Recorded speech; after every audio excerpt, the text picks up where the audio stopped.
स्वागत आहे मित्रांनो आपल्या या यूट्यूब चॅनलवर. मित्रांनो, मला काही जणांचे कमेंट येत होते की नारी शक्ती ॲप हे कधी चालू होणार व चालू होणार आहे की नाही. जर नारी शक्ती ॲप हे चालू होणार नसेल तर आम्ही लाडकी बहीणचे फॉर्म कुठे भरायचे.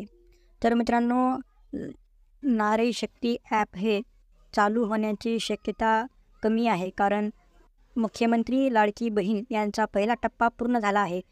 ज्याने पण नारी शक्ती ॲपमध्ये फॉर्म भरले होते त्यांचे फॉर्म अप्रूव्हल झाले आहेत किंवा काही कारणाने रिजेक्ट झालेले आहेत.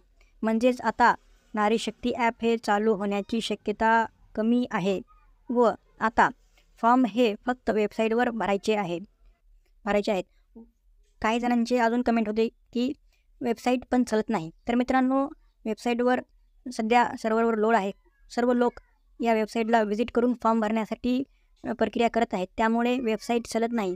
यासाठी आपण रात्री उशिरा म्हणजेच रात्रीच्या 3 वाजल्यानंतर किंवा सकाळी लवकर म्हणजे 5 किंवा 6 वाजल्यानंतर आपण हे ट्राय करू शकता. आपले फॉर्म सबमिट होईल व वेबसाईटवर फॉर्म सबमिट झाल्यानंतर लवकरच आपल्या फॉर्मची तपासणी करण्यात येईल व आपले फॉर्म अप्रूव्ड किंवा काही कारणाने रिजेक्ट करण्यात येतील.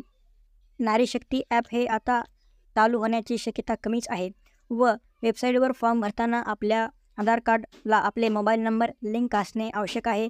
जर आपले मोबाईल क्रमांक आधार कार्डला लिंक नसेल तर आपल्याला फॉर्म भरता येणार नाही. नारी शक्ती ॲपमध्ये जर मोबाईल नंबर आधार कार्डला लिंक नसला तरी फॉर्म भरता येत होते, पण वेब पोर्टलवर आता लिंक असणे आवश्यक आहे. जर आतापर्यंत आपला मोबाईल क्रमांक आधार कार्ड क्रमांकशी लिंक नाही तर आपल्या जवळच्या आधार सेंटरला जाऊन आपण नंबर लिंक करू शकता किंवा पोस्ट ऑफिसमध्ये पण हे सेवा चालू असते.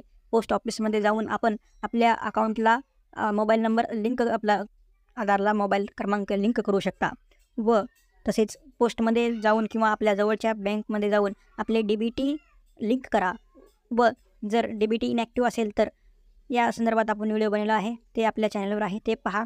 जर इनॅक्टिव्ह असेल तर बँकेत जावा किंवा पोस्ट ऑफिसमध्ये नवीन खाते उघडा, त्यावर 12 तासामध्ये DBT ॲक्टिव्ह करून मिळेल.